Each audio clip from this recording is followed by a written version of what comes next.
सानथामनि हाबाफारि लाना 19थि थान्दै जख'न्थाइ चिरां जिल्ला एबसु आरो काजलगाव एबसुनि हाबाफारिया मेहेरगोनाङै जोबलांबाय। माहारिबानि खामानि मावनाय आरो सोलोंथाइनि बिथिङाव जौगाखांनायनि सायाव गोथौ सावरायनाय जादों। 19थि थान्दै जख'न्थाइ चिरां जिल्ला दुलाराय बर' फरायसा आफाद आरो 19थि काजलगाव दख'रा दुलाराय बर' फरायसा आफादनि 5, 6 आरो 7 जानुवारिसिम सानथामनि हाबाफारिया मेहेरगोनाङै थुंगेयो।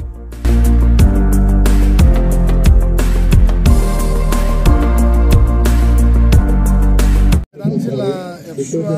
नैबे देग्लाय बोसोरनि थान्दै जख'न्थाइनि गेजेरजों जि थान्दै जख'न्थाइया बे बांगाल दबायाव खुंजादों। बर' हारिनि थामोनथा रैखाथि आरो हारि जौगानायनि थाखाय माहारिनि सिनस्रि आफाद हिसाबै एबसुआ जोंहा मावनो गोनां दङ। सोलोंथाइ बिथिंखौ लानानै समाज फोसाबनाय आरो समाज दानाय, रांखान्थि जौगानाय, जोंनि लाइमोन सेंग्रा सिख्लाफोरनो गोदान माखासे बिथिं आरो थासारि ट्रेनिं माखासे जिखिनि जोङो मटिभेसन होनो गोनां दङ, बे बिथिंफोरखौ लानानै बिथांमोना थान्दै मेलाव थांखि लादों आरो बे गेवलां मेलनि गेजेरजों बर' हारिनि जारिमिन, सोमावसारनायनि थासारि आरो आथिखाल आरो बिटिआर गोजोन गोरोबथा बा बर' गोजोन गोरोबथानि गेजेरजों बिटिआरनि एकर्ड इमप्लिमेन्टेसन, बर' कसारि काउन्सिलनि जौगानाय आरो बिनि जिखिनि इमप्लिमेन्टेसन, कार्बि आंलंनि बर'फोरनि ST हिलनि जे मर्यादा, बे गासै बिथिंखौ लानानै रायजो राजानो जों मिथिहोदों, रायजो राजानो फोरमायदों। गुबै बाथ्राया जाहैबाय जे मोनसे एकर्डनि गेजेरजों मोनसे हारिया बा जोंबायदि हारिया जि आथालाव जि पर्यायाव जोङो सहैनांगौ, बेखौ जों मोनसे थांखि आरो मोनसे जोंनि गुबै बिबान हिसाबै जोङो सल्जार रेसपन्सिबिलिटिखौ जों मावबोदों। आरो बे मावनायनि बेलायाव BTC आरो BTR जिखौ लानानै मानसिफ्रा गोबां डिसकासन, गोबां माखासे एनालाइसिस खालामो। बेयाव बयहाबो गोथौयै आरो क्लियारै बुजिनानै आरो बेखौ फरायनानै क्लियार जानो गोनां दङ होननानै आं सानो। आरो बेखायनो दुलाराय बर' फरायसा आफादा जोंनि जिखिनि बुजिनांगौ, जोंनि जिखिनि फोरमायनांगौ, जों बेखौ फोरमायदों जे बिटिआर एकर्डनि गेजेरजों जोंनि समस्थिया बारायगोन, बिटिआर एकर्डनि गेजेरजों जोंनि power and फांसना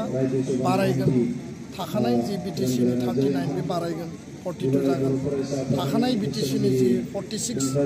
with nominated MCLA बियो 60 जागोन। आरो BTAD जि मोनसे एरिया 3082 खान गामिखौ लानानै दानाय जादोंमोन, बे एरियाखौ बिटिआर बिमुं राज्यपाला फोसावनायजों पार्लियामेन्टआव पास खालामनांगोन आरो बेखौ पास खालामनायनि गेजेरजों जोंनि गामिया सुसननायनि गेजेरजों बियो आबुं जागोन। 46 गामि हाब्बाय, 19 खान गामि हाबबावनांगौ दङ। खिन्थु जोंनि दाबिया जाबाय एनादार 500 to 600 गामि सोसननांगौ। आरो बेखिनिखौ जों जुदि मोजाङै मावफुंनानै लानो हायोब्ला हारिया फैबाय थानाय समाव आबुङै आरो राफोदै थांना थानांगौनि थाखाय जोङो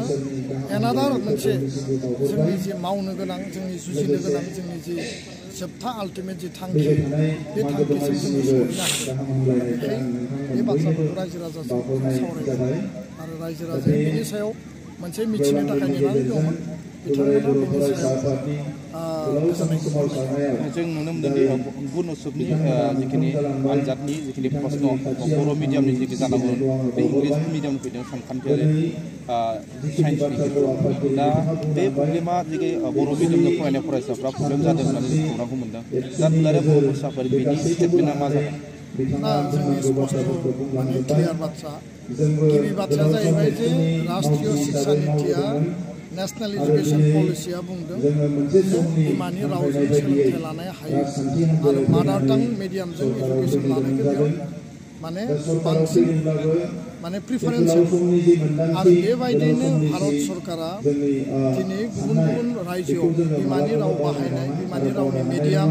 आरो इभेन मेडिकेल आरो इन्जिनियारिं बे कर्सआवबो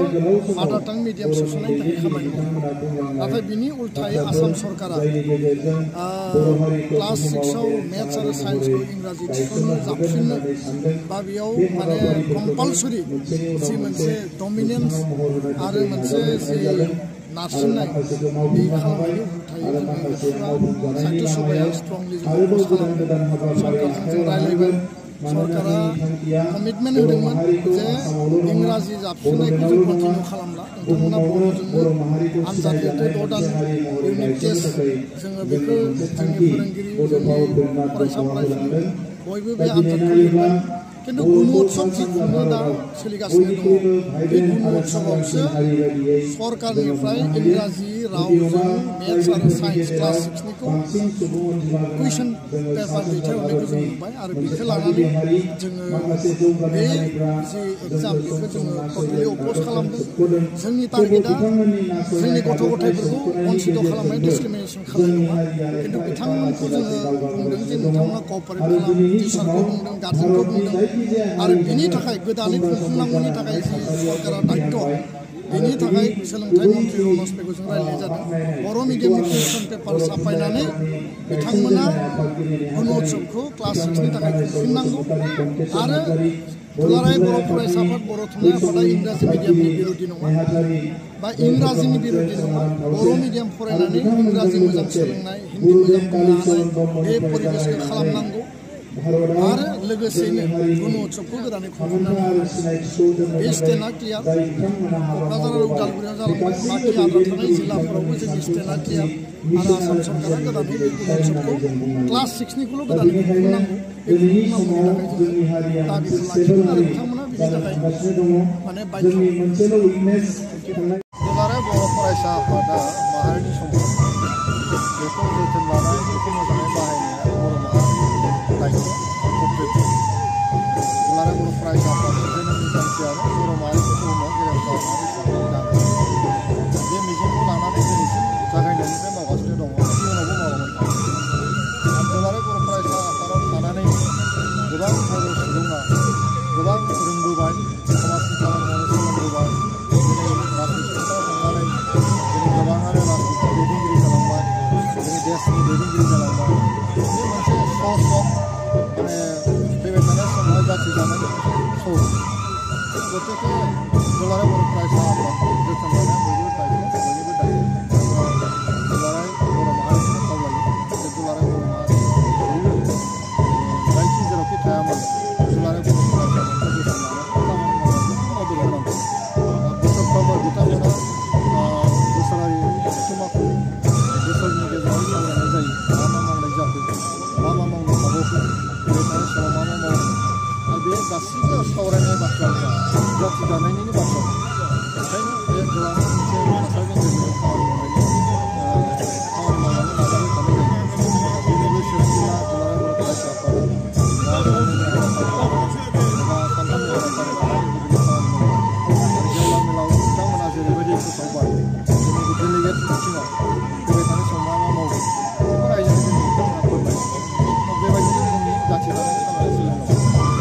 आं गोलाव बाथ्रा गेजेराव सावरायनाय जायो बेवहाय जोंनि बिटिआरनि बिटिसिनि चिफ प्रमद बर' बिथाङाबो फैदों बिटिसिआ दासिम मा मा मावनो नाजादों इयुनाव मा मावलांगोन बेनि बागैबो फोरमायनाय जाबाय दुलाराय बर' फरायसा आफादनि आफादगिरि बिथाङाबो बे आफादनि जेखि थांखि आरो नोजोर बेखौ लानानै गासै गोबां बाथ्राखौ दिनै आं अभारअल नायोबा ओंथि गोनां जादों रायजो आफाद गोनां बाथ्राफोरखौ सावरायनो सार नुनो मोनदों जे माखासे दिनफोराव माने दुलाराय बर' फरायसा आफादखौ माखासे सुबुंफ्रा बखिनाय सोंखारिनाय नोंथांनाव दुलाराय बर' फरायसा बै समनि बारग' आफादगिरि बोसोरगिरि हिसाबैबो खामानि मावदोंमोन दायो पलिटिक्सआव दङ बिबान हिसाबै दा नाथाय माहारि आफादफोरखौ मानो थाखाय बेबायदि सोंखारियो मा जाहोननि थाखाय सोंखारियो बिथांमोन माहारि आफाद दुलाराय बर' फरायसा आफादखौ सोंखारिनायनि ओंथिखौ आं नागिरबावबाय दुलाराय बर' फरायसा आफादखौ रायनांगौ होननानैबो आं सानो सोरबा राजखान्थि हान्जायाव दङ राजखान्थिनि फोथारा आलादा दुलाराय बर' फरायसा आफादनि खामानि मावनायनि फोथारानो आलादा आरो बेहाय उद्देश्यफ्रा आलादा दुलाराय बर' फरायसा आफादाबो जाथि दानाय खामानिखौ मावबाय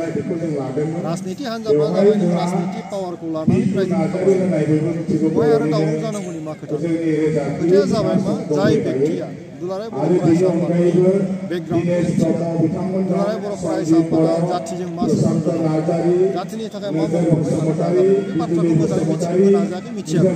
बेखायनो बेबायदि मिथियै मानसिफ्रासो दुलाराय बर' फरायसा आफादखौ रायो आरो दिनैसिम जोङो नुदों जे जाय व्यक्ति एबा दुलाराय बर' फरायसा आफादखौ ओरैनो ओंथि गैयालासिनो मुं सुदों रायदों बा धंस खालामनो थाखाय षड़यन्त्र खालामदों बेबायदि व्यक्तिया क्षमता हाखौनो देरहानाय बायदि कारण दुलाराय बर' फरायसा आफादा जाथिनि गोरबोआव हाबनानै दं दुलाराय बर' फरायसा आफादा जाथिनि गोरबोआव हाबनानै दं जाथिनि थाखाय मोजां खामानि